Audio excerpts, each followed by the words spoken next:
Long life Moti Mahal संघानं RPL 2025 cricket स्पर्धेचं विजेतेपद पटकावलं।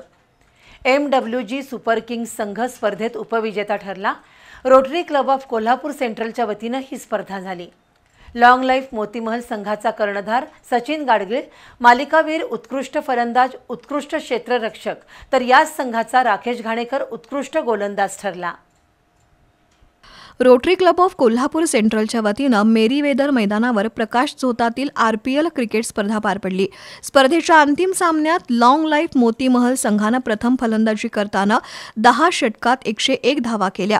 कर्णधार सचिन गाडगीळ यांनी 15 चेंडूत 31 धावा तर सचिन परांजपे यांनी 12 धावा केल्या।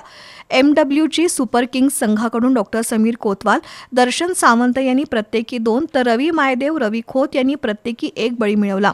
प्रत्युत्तरादाखल खेळताना MWG सुपर किंग्सचे खेळाडू ठराविक अंतरानं बाद होत गेले। या संघाला 10 षटकात केवळ 57 धावा करता आल्या।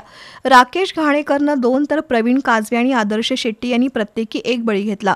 स्पर्धेचा बक्षीस वितरण समारंभ रोटरीचे माजी प्रांतपाल संग्राम पाटील, क्लबचे प्रेसिडेंट संजय भगत, रवी मायदेव, बाळासाहेब पाटील यांच्या हस्ते झाला।